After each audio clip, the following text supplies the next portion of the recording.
गोरखपुर गांव में चरण सिंह नाम का एक वैद्य रहता था। उस पूरे गांव के अंदर सिर्फ एक ही वैद्य था, इसलिए वो अपनी मनमानी चलाया करता था और गांव वालों से मनचाहे दवाई के पैसे लिया करता था।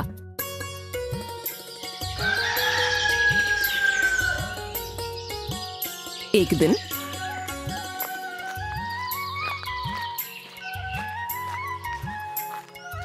अरे वैद्य जी, अरे क्या हुआ मंगत राम, तो इतना हड़बड़ा क्यों रहा है? वैद्य जी, आपने जितनी भी दवाइयाँ और औषधि दी हैं, उनसे मेरी बीवी मीरा की तबीयत में कोई सुधार नहीं आ रहा है, बल्कि दिन पर दिन उसकी तबीयत और खराब होती जा रही है। अरे तो इतना परेशान क्यों हो रहा है? मैंने तुझसे कहा था ना कि तेरी बीवी की जो बीमारी है उसे ठीक होने में समय लगता है। मेरी दी हुई दवाई का असर धीरे होगा, लेकिन जो उसकी बीमारी है उसे वो जड़ से ठीक कर देगी। लेकिन वैद्य जी, 2 साल हो गए हैं, ऐसी कौन सी बीमारी हुई है मेरी बीवी को? मैं हर बार आपसे पूछता हूँ, आप हर बार मुझे टाल देते हो। देख भाई मंगत, तेरी बीवी की बीमारी के बारे में मैं तुझे कुछ नहीं बता सकता, लेकिन हाँ, बस अब उसकी बीमारी ठीक होने वाली है। तूने 2 साल इंतजार किया है, तो अब 5-6 महीने और रुक जा। क्या 5-6 महीने और?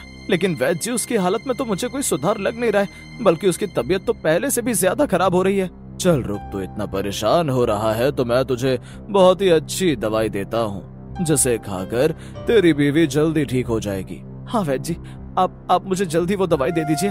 लेकिन भाई देख, वो दवाई बहुत अच्छी है, इसीलिए उसकी कीमत 1000 रुपए है।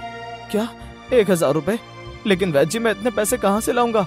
अरे तो जब दवाई अच्छी है तो वो महंगी ही होगी। तुझे क्या लगा कि 100-200 रुपए की है? वो तो तेरी हालत ऐसी हो रही है, तू परेशान है, इसीलिए मैं तुझे ये दवाई बहुत ही कम दाम में दे रहा हूँ। नहीं तो मैं और लोगों से इस दवाई के 3000 रुपए लेता हूँ। वैद्य जी, मैं इतने पैसे कहाँ से लाऊंगा? 2 साल से मेरा सारा पैसा बस दवाइयों में ही जा रहा है। आप मुझे ये दवाई उधार दे दो, मैं जल्दी आपकी इस दवाई की पाई चुका दूंगा। क्या उधार? तेरा दिमाग तो ठीक है ना? ये सरकारी दवाखाना नहीं है जो तू यहाँ पर दवाई लेने आया है। जब तेरे पास पैसे नहीं है तो तू क्यों मेरा समय खोटी कर रहा है? चल निकल यहाँ से। वैद्य जी, आप ऐसा मत कीजिए, आप मुझे ये दवाई उधार दे दीजिए, मैं जल्दी आपके सारे पैसे चुका दूंगा। अरे तुझे मेरी बात समझ नहीं आ रही है? जब मैं कह रहा हूँ कि पैसे दे और ये दवाई ले जा, अगर तेरे पास पैसे नहीं है तो निकल जा यहाँ से। मैंने ये मुफ्त का दवाई खाना नहीं खोल रखा है। नहीं वैद्य जी, आप ऐसा मत कीजिए, मेरी बीवी बहुत बीमार है, आप मेरे साथ ऐसा मत कीजिए। तुझे मेरी बात समझ नहीं आ रही है क्या? अरे ओए कामचोर, कहाँ मर गया? इधर आ, तुझे मेरी आवाज सुनाई दे रही है या नहीं? जी वैद्य जी, आपने मुझे बुलाया? मुझे एक बात बता कि मैं क्या तुझे आराम करने की तनख्वाह देता हूँ? अबे मक्कार, थोड़ा यहाँ रहकर काम धाम भी कर लिया कर। जब देखो बाहर बैठकर बस सोता रहता है। अरे नहीं वैद्य जी, मैं सो नहीं रहा था। अच्छा ठीक है, चलो मुझसे बहस मत कर और इसे पकड़कर बाहर निकाल यहाँ से। ये यहाँ बैठकर बस मेरा समय बर्बाद कर रहा है। वैद्य की ये बात सुनकर मंगत राम परेशान हो जाता है कि तभी वो वैद्य से बोलता है, नहीं रुकिए वैद्य जी। वैद्य जी, आप ये रख लीजिए और मुझे ये दवाई दे दीजिए। अबे मैं ये पीतल की अंगूठी का क्या करूँगा? वैद्य जी, ये पीतल की अंगूठी नहीं है, ये मेरी शादी की सोने की अंगूठी है, आप इसे रख लीजिए। मेरे लिए मेरी बीवी से बढ़कर कुछ नहीं है, आप ये रख लीजिए और मुझे ये दवाई दे दीजिए। ये हुई ना बात। अब ये ले दवाई, ये ले जा। ये ऐसी दवाई है जिसकी वजह से तेरी बीवी रातों रात ठीक हो जाएगी, ये ले। मंगत राम वैद्य से वो दवाई लेकर वहाँ से चला जाता है।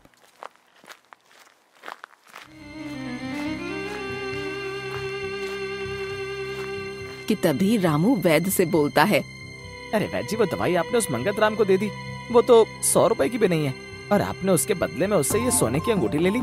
ये तो आपने उस गरीब के साथ सही नहीं किया। अबे चुप कर, तुझे बड़ा उस पर तरस आ रहा है। अगर इतना ही है तो तू ही उसके पैसे दे दे। अरे वैद्य जी, आप तो बुरा मान गए, मैं तो बस ऐसे ही। अबे तेरी तनख्वाह के पैसे ऐसे ही निकलते हैं। मैंने जो ये वैद्यगिरी सीखी है वो इन लोगों का मुफ्त में इलाज करने के लिए नहीं सीखी। इस पूरे गांव में सिर्फ एक मैं ही वैद्य हूँ, तो उसका कुछ फायदा तो मैं उठाऊंगा ही ना। वैसे वैद्य जी, आप कुछ ज्यादा ही नाइंसाफी कर रहे हैं बेचारे इन गरीब गांव वालों के साथ। अबे काम छोड़, तू चुप कर। तू सिखाएगा मुझे कि क्या गलत है और क्या सही। वैसे कुछ दिनों से देख रहा हूँ कि तू अपनी औकात से ज्यादा ही अपनी जुबान चलाने लगा है। धंधा कैसे चलाना है इसका पाठ अब तो मुझे देगा। चल निकल यहाँ से।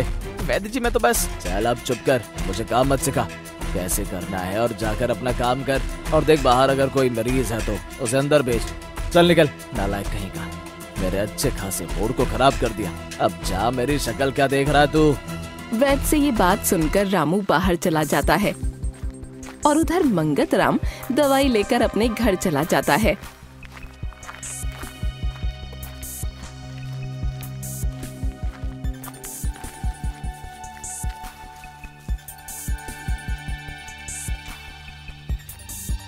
अरे आप कहाँ गए थे? बड़ी देर हो गई आज आपको आने में। अरे मीरा, मैं खेतों से सीधा वैद्य जी के पास तुम्हारी ये दवाई लेने गया था और पता है वैद्य ने कहा है कि अब ये दवाई खाकर तुम जल्दी ठीक हो जाओगी। अजी अब आप रहने दीजिए। अब आप कब तक मुझे ऐसे ही रोज रोज झूठे दिलासे देते रहोगे? वैसे भी 2 साल हो गए मेरी इस बीमारी को। अब तो बस भगवान जी मुझे उठा लें। मैं तो तुम पर बोझ बन गई हूँ। चुप करो। और हाँ, ये मरने की बात मुझसे दोबारा मत करना। हाँ जी, मैं सही कह रही हूँ। न जाने कब तक वो वैद्य आपको ऐसे ही मेरी वजह से लूटता रहेगा। वो कभी भी हम गरीबों पर तरस नहीं खाता है। जब देखो बस महंगी महंगी दवाइयाँ देता रहता है। अरे मेरी प्यारी मीरा, तुम परेशान मत हो और बस ये दवाई खा लो। मंगत राम मीरा को दवाई देता है और मीरा वो दवा खा लेती है। मीरा, अब तुमने दवाई खा ली है, तुम अब आराम करो। नहीं जी, मैंने दवा खा ली है। मैं थोड़ा घर का काम कर लेती हूँ। आप भी रोज रोज खेतों से काम करके आके ये घर का सारा काम करते हो, फिर खाना भी बनाते हो। मैं आपको ऐसे नहीं देख सकती हूँ। अरे मीरा, तुम ये कैसी बातें कर रही हो? तुम आराम करो, वैसे भी तुम्हारी तबीयत ठीक नहीं है। ये काम करके मैं तुमको और बीमार नहीं करना चाहता हूँ। तुम बस अब चुपचाप से आराम करो। मुझे माफ कर दीजिए। मेरी वजह से आपको कितनी परेशानियों का सामना करना पड़ रहा है।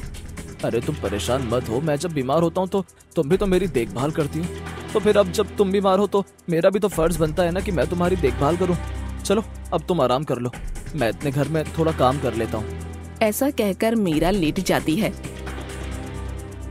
और मंगत राम घर के काम करने लगता है। आज तो मैं भी बहुत थक गया हूँ, क्या करूँ? अब मीरा बीमार है तो ये काम मुझे ही करने होंगे। मंगत राम वहाँ खड़ा ही होता है कि तभी उसके घर के बाहर एक बूढ़ी अम्मा आती है। अरे बेटा, क्या तुम मुझे एक गिलास पानी पिला सकता है? इस गर्मी में चलते हुए मेरा गला बहुत सूख रहा है। अरे बूढ़ी अम्मा, हाँ जरूर, मैं अभी पानी लेकर आता हूँ। ऐसा कहकर मंगत राम अंदर से गिलास में पानी लेकर आता है। बूढ़ी अम्मा, ये लीजिए पानी। तभी वो बूढ़ी औरत अपना गिलास मंगत राम की तरफ करती है। बेटा ये ले, मुझे इस गिलास में पानी दे दे। बूढ़ी अम्मा, आप इसी गिलास में पानी पी लीजिए। अरे नहीं बेटा, मैं एक नीची जात से हूँ, इसलिए मैं तुम्हारे इस गिलास में पानी नहीं पी सकती हूँ। अगर मैंने ऐसा किया तो तेरा ये गिलास अछूत हो जाएगा। अरे बूढ़ी अम्मा, तुम ये कैसी बात कर रही हो? आज के समय में भी तुम ये ऐसी बातें करती हो? ये जात से कुछ नहीं होता। आप ये गिलास लीजिए और इसी में ही पानी पीजिए। अरे बेटा, अगर सभी लोगों की सोच तेरी तरह हो जाए तो हम जैसे लोगों का जीवन भी सुखी रहेगा। ऐसा कहकर मंगत राम पानी का वो गिलास बूढ़ी औरत को दे देता है और बूढ़ी अम्मा पानी पीने लगती है कि तभी मंगत राम के घर के अंदर से खांसने की आवाज आती है। अरे बेटा, ऐसा लग रहा है तेरे घर में कोई बहुत बीमार इंसान है। हाँ बूढ़ी अम्मा, 2 साल से मेरी बीवी बहुत बीमार है। मैं उसकी बहुत देखभाल करता हूँ और समय पर दवाइयाँ भी देता हूँ, लेकिन न जाने क्यों उसकी बीमारी में कोई सुधार नहीं आ रहा है। मैं उसके लिए बहुत परेशान हूँ। अरे बेटा, तू परेशान मत हो, तेरी सारी परेशानियाँ बिल्कुल खत्म हो जाएंगी। तूने इस बूढ़ी औरत को इतनी गर्मी में पानी पिलाया है, भगवान तेरी मदद जरूर करेगा। देख, मैं तेरी बीवी के लिए भगवान से प्रार्थना करूंगी जिससे तेरी बीवी जल्दी ठीक हो जाए। हाँ बूढ़ी अम्मा, आप मेरी बीवी के लिए प्रार्थना जरूर कीजिएगा। बेटा तू ये गिलास रख ले। अरे बूढ़ी अम्मा, मैं इस गिलास का क्या करूँगा? अरे बेटा, मैं इस गिलास का क्या करूँगी? मैं तो रास्ते में आ रही थी तो मुझे ये गिलास वहाँ पड़ा हुआ मिला। बेटा, मेरे पास तुझे देने के लिए कुछ नहीं है, तू यही रख ले। ऐसा कहकर वो बूढ़ी अम्मा वहाँ से चली जाती है। अरे बहुत देर हो गई, अब अंदर जाकर खाना बना लेता हूँ। मंगत राम जब ये सब बोल ही रहा होता है तभी अंदर से मीरा के जोर जोर से खांसने की आवाज आती है। अरे ये तो मीरा के खांसने की आवाज है। मंगत राम जल्दी जल्दी अंदर जाता है। अरे मीरा, क्या हुआ तुम्हें? तुम ऐसे खांस क्यों रही हो? अरे पता नहीं जी, एकदम से बहुत तेज खांसी हो रही है। आप जरा मुझे एक गिलास पानी दे दीजिए। अब हाँ, देता हूँ। ऐसा कहकर मंगतराम अंदर रसोई में जाता है तो देखता है कि वहाँ पर एक भी बर्तन नहीं होता। अरे यहाँ तो एक भी बर्तन नहीं है, लगता है सारे बर्तन झूठे हो रखे हैं। चलो इसी गिलास में पानी दे देता हूँ। मंगतराम मीरा को बूढ़ी अम्मा के दिए हुए गिलास में पानी पिला देता है।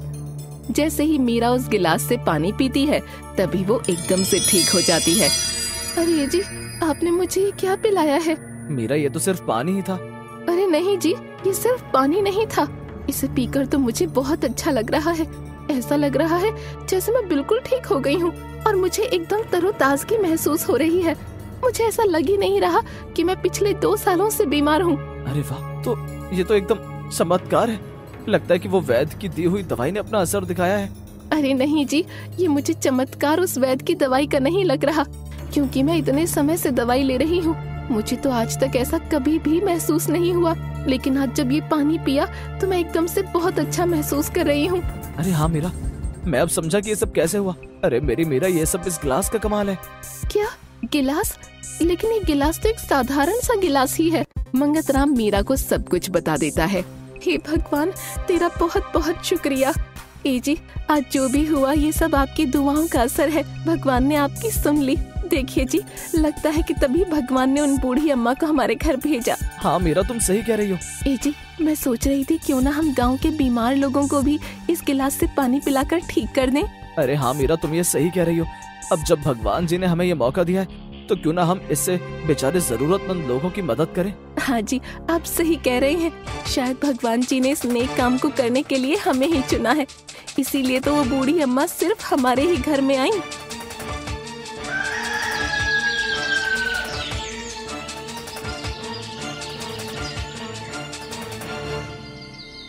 अगले दिन से ही अब मीरा और मंगतराम बीमार लोगों की मदद करने लग जाते हैं, इसलिए उनके घर के बाहर बीमार लोगों की भीड़ लग जाती है।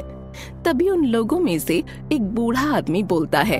अरे रुको रुको, जरा मुझे ये देखने दो। वैसे भी मैं बहुत दिनों से बीमार हूँ। ये लीजिए बाबूजी। मंगतराम उस बूढ़े आदमी को उस जादुई गिलास में पानी दे देता है और उस पानी को पीते ही वो बूढ़ा आदमी एकदम ठीक हो जाता है। अरे वाह रे मंगतराम, ये इस गिलास से पानी पीकर तो लगता है कि जैसे मैं कभी बीमार ही नहीं था। उस बूढ़े आदमी को ठीक होता देख वहाँ खड़े सभी लोग आपस में उस गिलास से पानी पीने के लिए बहस करने लगते हैं। अरे अरे रुकिए, आप सब एक एक करके इस गिलास से पानी पी लीजिए। आप लोग लड़िए मत, एक एक करके आइए और ये पानी पीजिए। मीरा की बात सुनकर सभी लोग एक एक करके उस गिलास से पानी पीने लगते हैं कि तभी ये सब होता हुआ कालू देख लेता है। अच्छा, तो ये बात है। कालू जल्दी जल्दी वैद्य के पास जाता है।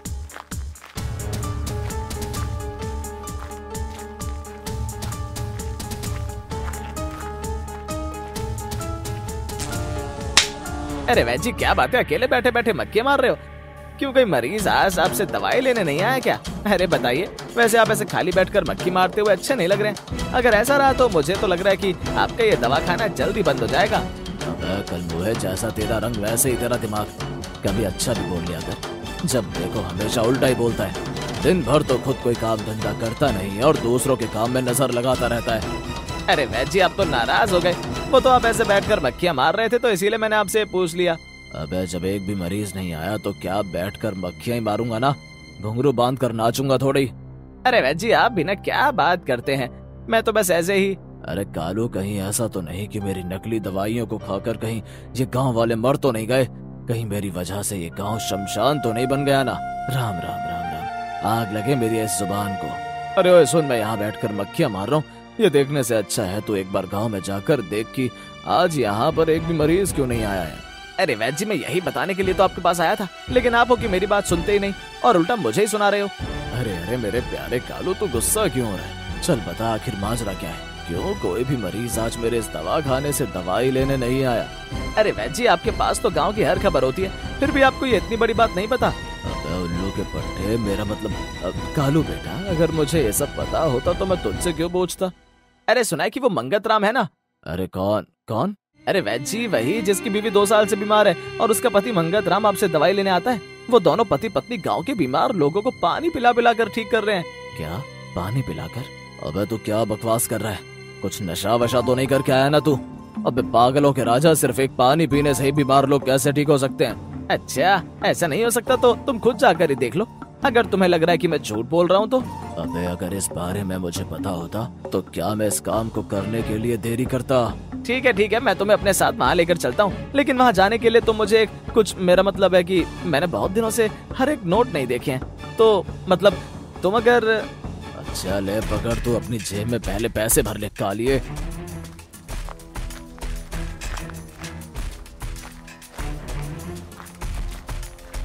थोड़ी ही देर में कालू उस वैद्य को लेकर मंगत राम के घर के पास जाता है।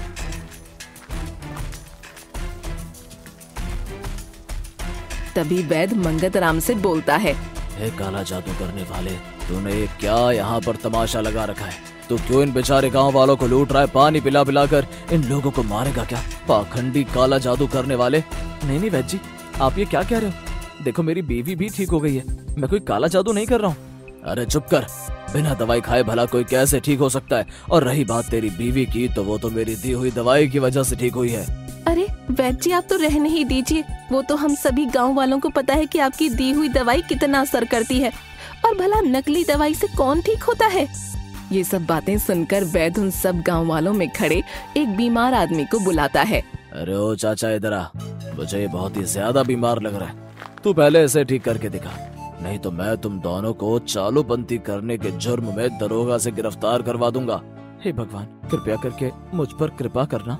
वैद्य के कहने के अनुसार मंगत राम उस बूढ़े आदमी को उस गिलास में पानी दे देता है और वो बूढ़ा आदमी पानी को पीकर ठीक हो जाता है। अरे वाह, मैं तो बिल्कुल ठीक हो गया हूँ। उस बूढ़े आदमी से ऐसा सुनकर वैद्य हैरान हो जाता है। कैसे भी करके मुझे मंगत राम से एक गिलास लेना ही होगा, इस गिलास पर सिर्फ मेरा ही हक है। अरे चलिए गिलास मुझे दे, मैं इस गांव का वैद्य हूँ, तो इस गिलास को कैसे और कहाँ इस्तेमाल करना है वो तुझसे ज्यादा मुझे पता है। ऐसा कहकर वैद्य मंगत राम से वो गिलास ले लेता है। नहीं, आप ये गिलास नहीं ले जा सकते हैं। हाँ वैद्य जी, मीरा सही कह रही है कि ये गिलास आप नहीं ले जा सकते। कम से कम आप अब इस गिलास से हम गरीब लोगों को कुछ तो भला होने दें। अरे चुप कर, मुझे पता है कि इस गिलास को कैसे इस्तेमाल करना है और कैसे नहीं। मैं एक वैद्य हूँ, मैंने वैद्यगिरी पढ़ी है, और वैसे भी मैं इस गांव का वैद्य हूँ, तो तू मुझे ये मत सिखा कि कौन इस गांव में बीमार रहेगा और कौन नहीं। अरे वैद्य जी, आप हमारे साथ ऐसा नहीं कर सकते, आप ये गिलास हमें दे दीजिए। अरे चुप कर, अरे बीमार तो मैं भी हूँ, क्यों ना इस गिलास का पानी मैं भी पी लूं। ऐसा कहते ही वैद्य उस गिलास से पानी पीता है। अरे चलो, अब तुम लोग यहाँ क्या कर रहे हो? चलो जाओ, अब तुम लोग भी जाओ यहाँ से। वैद्य जैसे ही बोल रहा होता है तभी उस वैद्य का गला खराब हो जाता है और वो खांसने लगता है। अरे चले जाओ तुम लोग, और अब गांव में जो भी लोग बीमार हैं वो सब 1,000 रुपए लेकर शाम को मेरे वैद्य दिखाने में आ जाना और आकर इस गिलास से पानी पी लेना। अरे ये मेरी आवाज को क्या हो रहा है? अरे मेरी आवाज को क्या हुआ? वैद्य को ऐसे देखकर गांव के सभी लोग हंसने लगते हैं कि तभी उनमें से एक आदमी बोलता है, अरे देखो देखो उसकी आवाज, ऐसा लग रहा है जैसे कोई गधा ढेंचू ढेंचू कर रहा है। अरे ये तो इसके साथ बहुत ही अच्छा हुआ है। अरे गधे के बच्चे, मुझे तो तेरी ये आवाज सुनकर बहुत अच्छा लग रहा है। जरा एक बार गधे की तरह ढेंचू ढेंचू कर। वैद्य की आवाज सुनकर वहाँ खड़े सभी लोग जोर जोर से हंसने लगते हैं।